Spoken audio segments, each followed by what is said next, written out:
I'm fired. Hello? Hey! Chris Jericho. Good morning, Chris! Hi, guys. How's it going? I'm great. How about you, Tio? I'm doing great, too. Nice to talk to you again, Chris. This is such the most random of random. Right?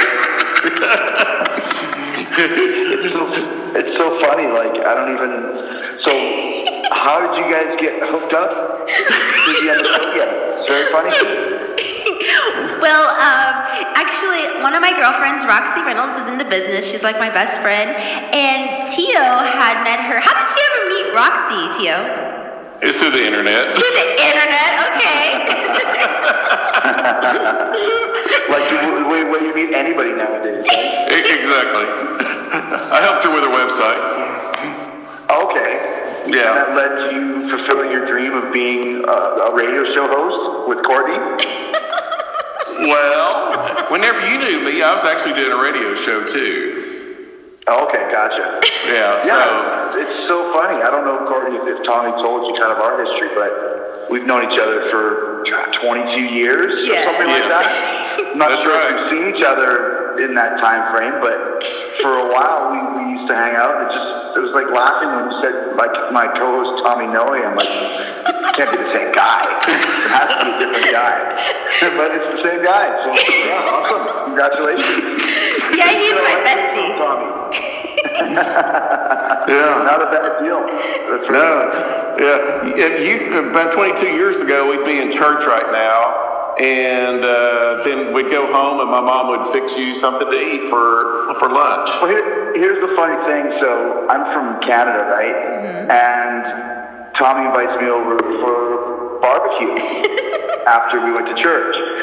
So I love barbecue, and I'm thinking like, okay, like, what's it gonna be, steak or chicken, or what we're gonna have? And it's like this tinfoil canister filled with like this meat with this sauce on it. I'm like, what's that? He goes, it's barbecue.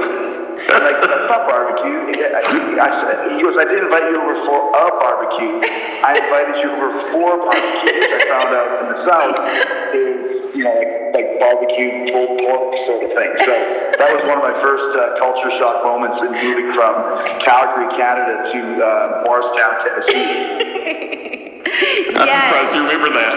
Oh yeah, I'll never forget it. I think I even wrote about it in my book, to be honest with you. Wow. Yeah. Speaking of your book, can you tell us a little about it? Well, I have 4 of them, so you have to be a little bit more specific. No is a 4-letter word. Yeah, it's funny. I've written 3 autobiographies in the last 7 years or so, and I thought, like, I really enjoy writing. I've got a lot of stories to tell, but does the world really need another Chris Jericho autobiography, at this point in time?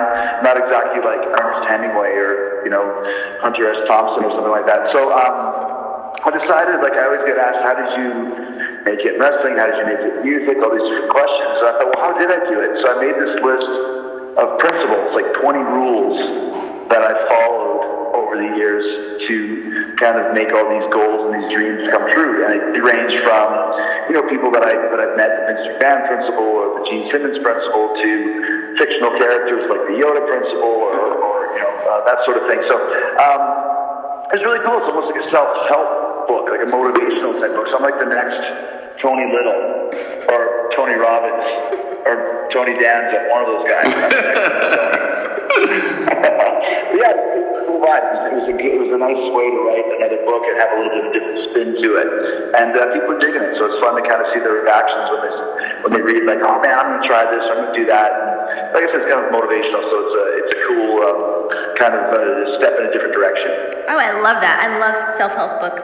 A lot of the guys are asking, when will you be making an appearance in New York? Like an autograph signing or something like that? Any type of appearance. They just want to see you. They're tweeting me about it right now. Yeah, well, I did a big book tour in New York. I'm always in New York, actually. It's weird. I think we're doing a Fozzy show there. I believe in March is probably the next time we'll be doing something kind of publicly. But I'm in New York all the time. That's the cool thing about doing all the different things that I do. There's always reasons to go to New York or LA or Vegas or all these cool places because there's always work to be done. So if I'm ever bored at home for too long, I'll just okay, I'll just book a trip to New York and do a bunch of podcasts or do a bunch of interviews for different things. So I'm always around. So we have a lot of wrestling listeners on our show, and they want to know about the Bleeding Night of Legends. Yeah, it was pretty crazy. I actually, earlier so this is 94 in Smoky Mountain Wrestling. It was the biggest show in their history. Did you actually work for Smoky Mountain, Tommy, or were you just kind of helping Cornette, or did you actually have an official job? I was their announcer. I did their radio commercials. I dubbed their videos. Right. I did everything. Yeah. So you're kind of behind the scenes guys. So you know how big that show was. To this day, I think it was the biggest show in Smoky Mountain history. I remember Cornette saying, "If I don't sell this show out, I'll stand in the middle of the ring and sing Back in Black naked." I remember him saying that. So thankfully, I think we sold out. So thank goodness for that. But yeah, so earlier that day, it was the summer of '94, and I had gotten it into my head that I had to learn how to do a shooting star press, which is. It's kind of hard to explain. I can't think of anybody. It's like Billy Kidman used to do it, and I think Justin Gabriel does it now, or whoever the hell does it. It's kind of a flippy dippy type thing, like a gainer that you would do off a diving board. And I just convinced myself, like, if I can't do this, I'll never make it. So I have to do a shooting star press. I have to do it. So I've been practicing it all summer off a diving board, which of course has no relation to a wrestling ring rope. But earlier that day in Knoxville, I was just practicing, and I didn't really do it, kind of bailed, and I landed on my arm. And I was looking at my arm, and there was like a divot in the middle of it. And I was like, that doesn't look right. And so I basically had to go to the hospital to find out that I'd broken my arm. And I needed a steel plate put in because I had too much muscle in my forearm. They said I needed a plate, and they wanted to do it that night. I'm like, well, actually, I have this wrestling thing that I got to go do. And they're like, well, you can't wrestle. I'm like, I don't want to wrestle. I'll just sit in the front row and, cheer on the guys. Of course, what do? I go into the ring and I wrestle with a broken arm. Because it was one of the biggest matches on the show. It was the Thrill Seekers, which was me and Lance Storm against the Heavenly Bodies, which was Jimmy Del Rey and Tom Pritchard. And it was a big grudge match, and it was a big, story behind it. So I basically had to do it. And so I did. And then one of the things that happened was I kind of, hit my head on the post and get cut open. But because I had had so much aspirin and I was kind of in shock, and I'd had some, x-rays done where they're giving you different, I don't know if they gave me morphine or whatever the hell it was. So just thin the blood out, and when that cut came, it was like freaking Terry, the movie, just like a bucket of blood dumped over my head. And I'll never forget this country bumpkin, Knoxville, like a lot of, God bless them, but a lot of Southerners, like real deep Southern people coming from the woods and stuff. And I was outside just bleeding everywhere. I remember this guy put his finger in it and he tasted it. He goes, that's not even real blood. Oh! And I'm like, what do I do? I stick a pump on top of my head with a hose? And how was that? Really stupid idiot, right? But, so kind of the story behind that. Oh my goodness. I think some of your best matches in Smoky Mountain Wrestling were against Anthony Michaels and Brian Keys and under mask or whatnot. And you did a lot of TV matches with them, and I just thought you worked really well with them too. It's funny, I just saw a picture of Brian Keys, whatever name he was using. I think he was doing some kind of a signing. Maybe he was at WrestleCade or something. I was like, that's a name I hadn't thought of for years and years and years. And Anthony Michaels actually lived with him. He still owes me $40 for the electricity bill. So if he's listening, and I'm sure he is, I want my $40.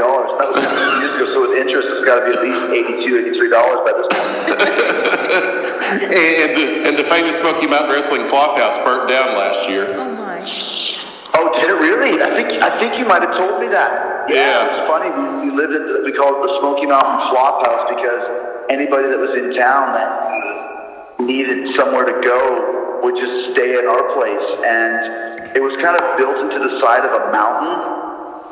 So there was all sorts of creatures and invasive species. I remember I came into my room once, and there was this giant spider just sitting there. It was huge. Like, I'm not a fan of spiders. Like, had like this plastic. I think I bought some underwear or something like that. You have a plastic box, so I put the spider into the plastic box. I don't know how I got it in there.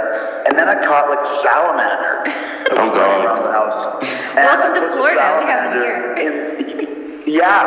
this is Tennessee, so it was a salamander and some kind of weird spider that no one really knew what kind that it was. I put them in the box together, and the salamander beat the spider. So I know that so at least that's my weird science experiment of Smoky Mountain Flophouse creatures. The salamander wins.